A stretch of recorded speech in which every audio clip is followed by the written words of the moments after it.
Olha o que diz o Manual da Igreja Adventista do Sétimo Dia. A música profana, ou a que seja de natureza duvidosa ou questionável, nunca deve ser introduzida em nossos cultos. Toda melodia que partilhe da natureza do jazz, rock ou formas híbridas, misturadas, relacionadas, serão evitadas. E aí eu pergunto assim, se o Manual da Igreja diz isso, por que ainda existe rock na igreja? Outra pergunta, afinal de contas, quem é que está verdadeiramente dividindo a igreja?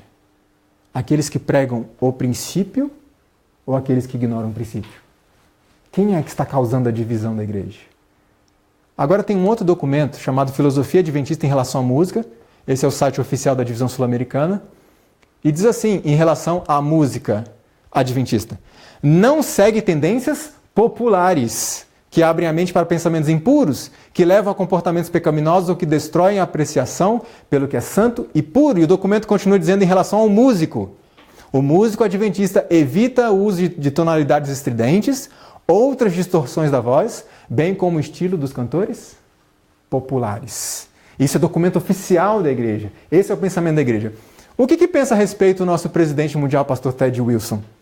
Veja o que ele disse. Resistam aos estilos de adoração e música que estão mais centrados no entretenimento do que na humilde adoração a Deus. Não quero ofender a ninguém, e esta é a minha opinião pessoal, mas se a música soa como pertencendo a um concerto de rock ou uma boate, então que fique no concerto de rock ou na boate. Esse é o pensamento de quem?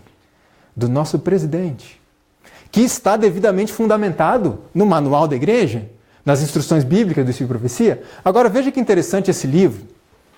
Ele é um livro que defende o rock and roll, que critica a oposição ao rock and roll. E os autores dizem assim, rock é a música de rebelião contra a autoridade. Eles estão defendendo o rock, estão falando contra. Então raciocine comigo. A partir do momento que o rock and roll entrou na igreja, eu não sei quantos perceberam, a partir desse momento, a igreja começou a perder a sua autoridade. Os jovens passaram a dominar a igreja. O que aconteceu quando o rock and roll foi inserido na sociedade? Duas coisas. A juventude começou a dominar a sociedade, e os de mais idade, mais experientes, foram deixados de canto, e a atitude de rebelião contra a autoridade. Há um tempo atrás, se eu quisesse ir ao cinema, por exemplo, eu iria bem escondidinho, com bastante medo, para ninguém me ver, certo? O que acontece hoje? Hoje eu vou ao cinema, estou dando um exemplo, eu vou ao cinema, eu posto nas redes sociais que eu fui ao cinema, eu mostro para todo mundo que eu estive lá para assistir 50 Tons de Cinza, um filme altamente pornográfico, e não me preocupo com isso. Por quê? Porque a igreja perdeu a sua autoridade sobre mim. Disciplina eclesiástica, algo que é necessário, não é algo bom de ser feito, mas é necessário para o bom andamento da igreja, praticamente não existe mais. E quem acompanhou, como eu nasci na igreja, acompanhou essa trajetória, essa mudança sutil que houve na música da igreja, percebeu isso. A partir do momento que o rock entrou, o mesmo efeito que ele gerou na sociedade, ele gerou dentro da igreja. Agora, qual que é o pensamento de Deus sobre isso? A meu povo ensinarão a distinguir entre o santo e o profano, e o farão discernir entre o imundo e o limpo, porque não podeis beber o cálice do Senhor e o cálice dos demônios. A meu povo ensinarão. E a pergunta é, quem ensinará? Quem é que vai ensinar o povo? Liderança. Nós, enquanto líderes, precisamos instruir o povo no assim diz o Senhor.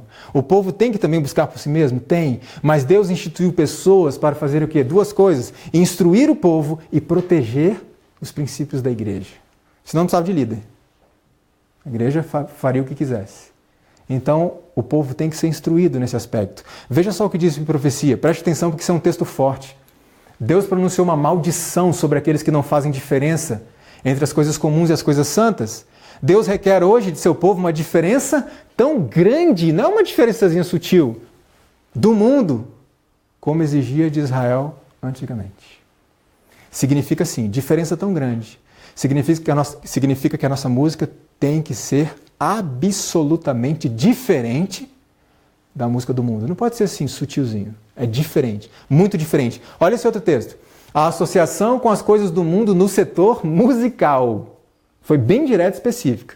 É considerado inofensivo por alguns observadores do sábado. É assim que Satanás tem ganho controle de almas. Associando com as coisas do mundo, em que área? Na música. Agora veja, a conformidade aos costumes mundanos converte a igreja ao mundo, jamais converte o mundo a Cristo. E tem uma exortação, uma advertência que é muito séria, que diz assim: se alguém sentir o desejo de imitar as modas do mundo e não controlá-lo de imediato, Deus prontamente deixará de reconhecê-lo como filho. Se alguém quiser imitar as modas do mundo, inclusive em relação à música. Nós precisamos ser diferenciais nesse mundo. Não podemos nos misturar com a cultura do mundo.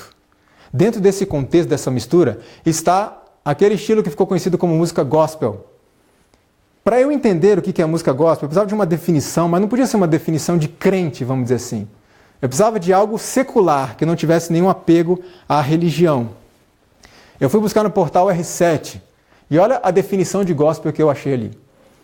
De acordo com seus gêneros musicais variados, o gospel oferece uma, grave essa palavra, alternativa ao povo cristão para o uso da música popular.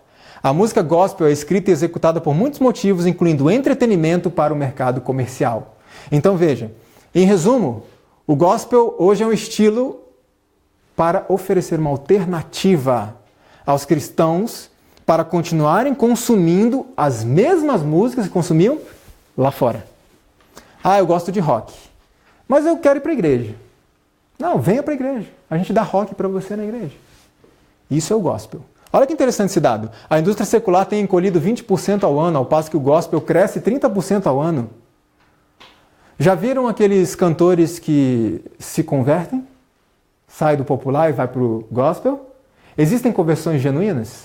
Sim, existem. Porque a luz ela é gradativa. A pessoa vai aprendendo aos poucos e vai assimilando e vai praticando aquilo. Mas existem casos que não são conversões, mas migrações. Por quê?